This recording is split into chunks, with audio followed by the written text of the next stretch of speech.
জীবন মানেই সংগ্রাম, জীবন মানেই যুদ্ধ। এখানে যত পরিশ্রম করবেন ততই আপনার জন্য সুফল হবে, আর যত স্যাক্রিফাইস করবেন তত মানুষের কাছে ভালো হবেন। এই দুনিয়ায় দিতে পারলেই সবাই ভালো।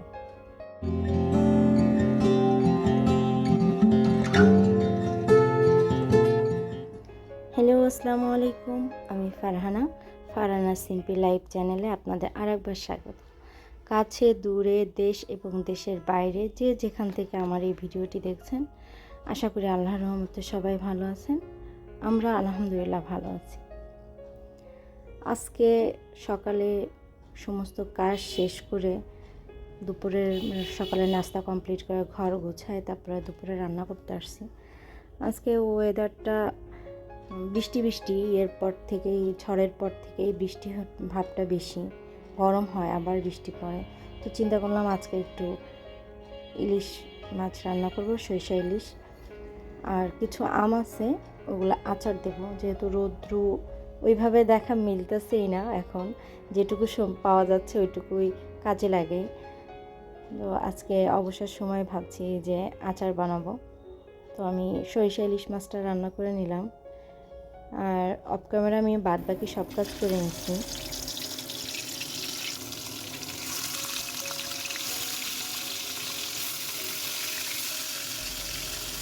অবসর সময়টা পেলে ওইটাই কাজে লাগানো উচিত, যখন যেটুকু সময় পাওয়া যায় অবহেলা না করে যে কাজগুলা হাতে থাকে ওই কাজগুলা সেরে ফেললে আমার মনে হয় যে কাজও কমে গেল, শরীরের উপরে একটা প্রেশারও কমে গেল।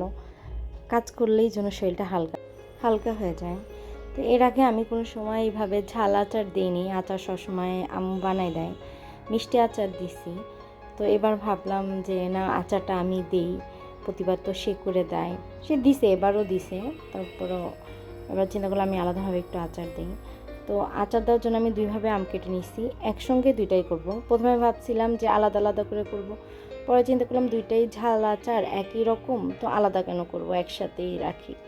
তো আমগুলা পরে একসাথেই করা হয়েছিল, আচারগুলা লম্বা আর গোটা আচার।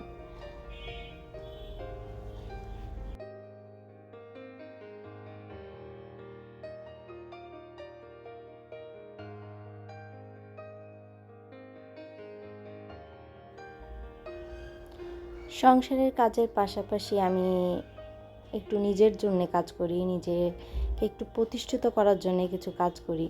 তো এই জন্যে আমি সুযোগ পেলেই আমার সংসারে যে কাজগুলো থাকে এগুলো আমি আগে গুছাই নিই, কারণ এগুলা রেখে যদি আমি আমার ওই কাজগুলো করি তখন এগুলা এলোমেলো হয়ে থাকে, দেখতে খারাপ লাগে। আর তখন ওই কাজটা করতে যে যখন ওখান থেকে উঠি তখন মনে হয় কি যে আমার পুরো সংসারের কাজই তো ফালানো হয়ে গেছে, কারণ সংসারটা আগেই।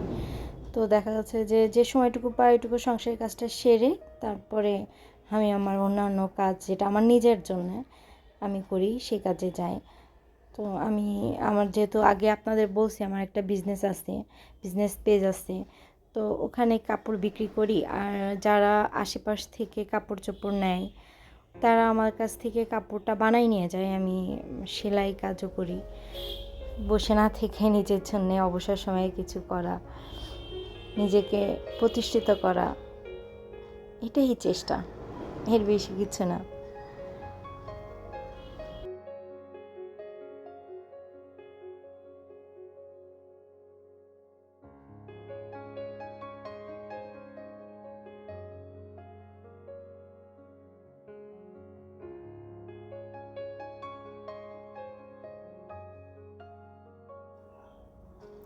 আমের ভিতরে শক্ত আটি হয়ে গেছিলো, তো একটু কাটতে আমার কষ্টই হচ্ছিল, অনেক চেপে চেপে চেপে চেপে কাটতে হয়েছে।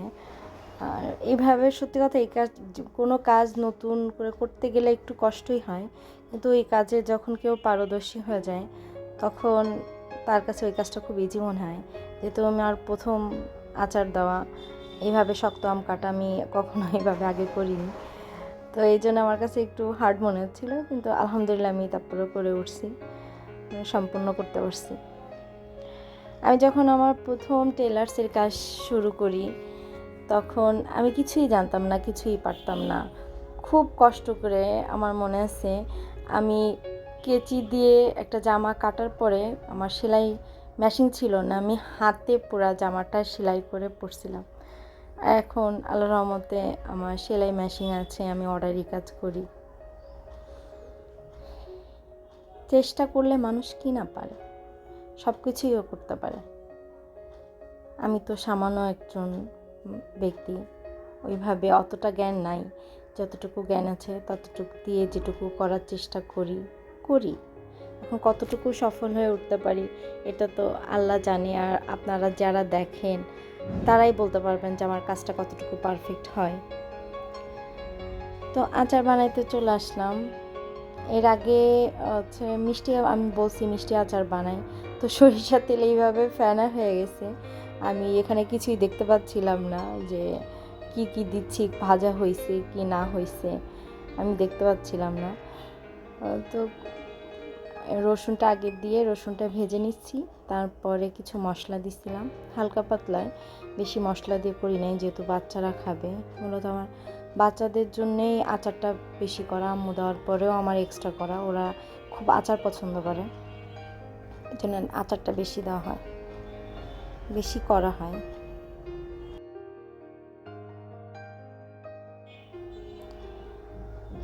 অনেক দিন চিন্তা ভাবনার পরে কিন্তু আমার এই ইউটিউবে আসা।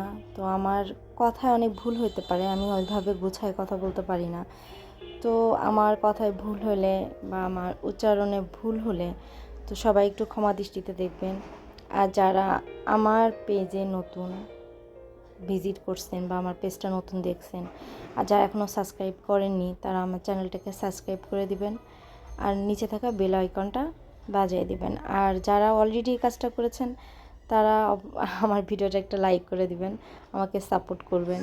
আপনাদের কাছ থেকে এইটুকুই আশা। আর আমার ভুল ত্রুটিগুলা আমাকে অন্তত একটু ধরাই দিবেন যে এটা করলে আমার ভিডিওটা কোয়ালিটিটা ভালো হবে বা এটা করলে আমার রান্না ভালো হবে।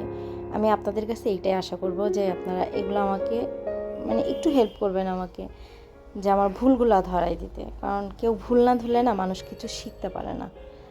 ভুল থেকেই কিন্তু শেখা, ভুল করলেই মানুষ শিখে, ভুল না করলে মানুষ শিখবে কীভাবে?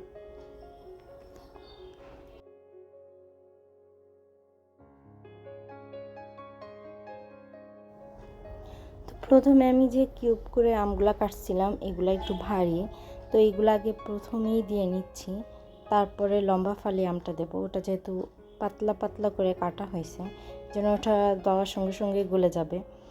আর আমি আমটা মূলত রোদ্রে দিইনি, কেটে ডাইরেক্ট চুলায় দিছি, তারপরে যে চিন্তা করছি যে আচারটা কমপ্লিট হয়ে গেলে তারপরে রোদ্রে দেবো। ডাইরেক্ট আম কেটে ধুয়ে আপনার পানিটা ঝরাই তারপর আচার বানাইতে চলে আসছি। আম্মুরে দেখতাম আম্মু বেশি হচ্ছে হলুদ মরিচ মাখায়, তারপর হচ্ছে রোদ্রে রাখতো, তারপরে আচারটা দিত, কিন্তু আমি এটা করি নাই, এইভাবে করছি। আর আমার ম্যাক্সিমাম জিনিসগুলাই কিন্তু আমার ইউটিউব থেকেই শেখা। এটা একটা মানে কি বলবো, একটা বড় একটা আমার জন্যে মানে শিক্ষণীয় একটা পেজ হচ্ছে ইউটিউব। আমি এখান থেকে অনেক কিছু শিখছি লাইফে। আমার রান্না বান্না, আমার এই যে ইউটিউবিং করা, আমার সব কিছু শেখাই কিন্তু ইউটিউব থেকে। ইউটিউব একটা বড় হেল্পফুল একটা প্লেস যেখানে মানুষ চাইলেই সব কিছু শিখতে পারে।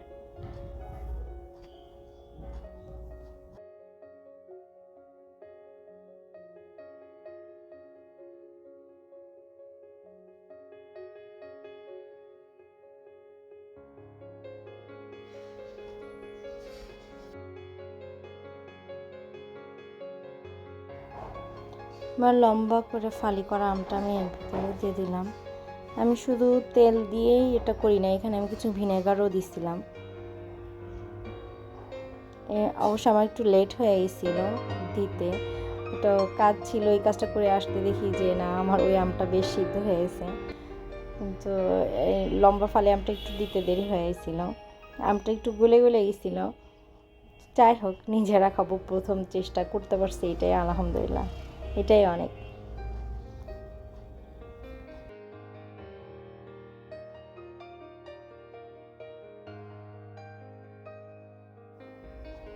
তো আমার আচার বানানো অলরেডি কমপ্লিট। এর মধ্যে আমার অন্য কাজ, সমস্ত দুপুরের কাজ কমপ্লিট করে রান্নাবান্না শেষ করে আমি আমার অর্ডারি কিছু কাপড় আছে, তো সেগুলো সেলাই করতে চলে আসলাম। অবশ্যই মূলত আমি কাজগুলো বিকালেই করি, বিকালের টাইমটা একটু ফ্রি থাকি, অবসর থাকি।